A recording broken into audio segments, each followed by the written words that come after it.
اسرائیل کے ایران کے مختلف مقامات پر بمباری، اسرائیل کا ایران کے وزارت خارجہ کے دفتر پر حملہ، متعدد ملازمین زخمی ہو گئے۔ اسرائیل کا تہران میں رہائشی عمارت پر بھی حملہ، 5 افراد شہید ہوئے جبکہ متعدد زخمی ہوئے۔ سربراہ انٹیلیجنس سروس محمد کاظمی شہید، پاسداران انقلاب کی تصدیق سامنے آئی ہے۔ محمد کاظمی 2 ساتھیوں سمیت حملے میں شہید ہوئے، پاسداران انقلاب کی جانب سے بتایا گیا ہے۔ اب اس بات کی تصدیق کر دی گئی ہے کہ سربراہ انٹیلیجنس سروس محمد کاظمی اس حملے میں شہید ہوئے ہیں۔ محمد کاظمی 2 ساتھیوں سمیت حملے میں شہید ہوئے۔ اور یہاں پر آپ کو اپڈیٹ کریں گے، ایران اور اسرائیل کے ایک دوسرے پر حملے جاری ہیں۔ ایران کے اسرائیل کے مختلف شہروں پر میزائل حملے، حیفا میں میزائل حملوں کے بعد بجلی کی فراہمی بند ہو گئی۔ اسرائیلی میڈیا کا ایسا بتانا ہے ایران کے میزائل حملوں سے حیفا میں 7 عمارتوں کو نقصان پہنچا۔ حملوں کے بعد حیفا میں 3 مقامات اور متعدد گاڑیوں کو آگ لگ گئی۔ ایران کے میزائل حملوں سے حیفا میں 15 افراد زخمی بھی ہوئے ہیں، جبکہ ایرانی فوج کا یہ کہنا ہے کہ آپریشن وعدہ صادق کے تیسرے مرحلے میں اسرائیل پر حملے کیے۔ میزائل حملوں میں اسرائیلی انٹیلیجنس مراکز کو نشانہ بنایا گیا۔ שני רכבים שנפגעו, כוחות של קריית גת, כיבוי. מה קורה? זה ישראל, כן. אנחנו כאן מהגליל, זה הגליל, אזור 101. אנחנו מתחילים לסרוק הידרנטים גם במקום.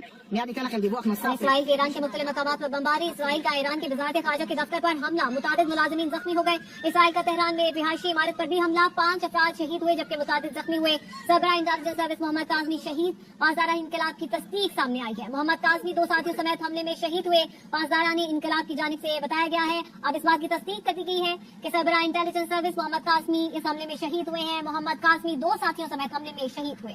امریکی صدر ڈونلڈ ٹرمپ کی فیک ویڈیو سوشل میڈیا پر وائرل ہوئی ہے۔ فیک ویڈیو میں ٹرمپ کہہ رہے ہیں کہ پاکستان نے اسرائیل کو دھمکی دی۔ پاکستان سے متعلق امریکی صدر ڈونلڈ ٹرمپ کی فیک ویڈیو سوشل میڈیا پر وائرل ہے اور فیک ویڈیو میں ٹرمپ کہہ رہے ہیں کہ پاکستان نے اسرائیل کو دھمکی دی۔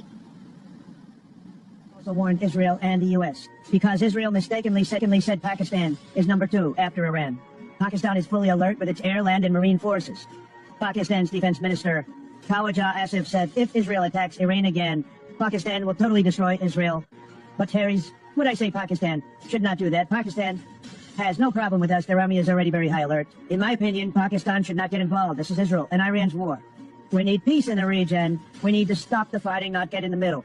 That's the truth. That's a smart move. یہ فیک ویڈیو سوشل میڈیا پر وائرل ہوئی ہے امریکی صدر ڈونلڈ ٹرمپ کی، اور فیک ویڈیو میں ٹرمپ کہہ رہے ہیں کہ پاکستان نے اسرائیل کو تباہ کرنے کی دھمکی دی ہے۔ پاکستان سے متعلق امریکی صدر ڈونلڈ ٹرمپ کی یہ فیک ویڈیو وائرل ہوئی ہے۔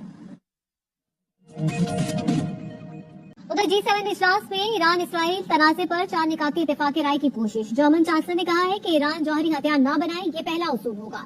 اسرائیل کو خطرات سے بچاؤ کا حق حاصل ہے۔ ایران کا جوہری پروگرام اسرائیل کے لیے خطرہ ہے۔ جرمن چانسلر نے کہا تنازع کو بڑھنے سے روکنا ضروری ہے، سفارتکاری کی گنجائش پیدا کی جانی چاہیے۔ خبر ایجنسی کے مطابق G7 کا اجلاس اتوار سے منگل تک کینیڈا میں ہوگا۔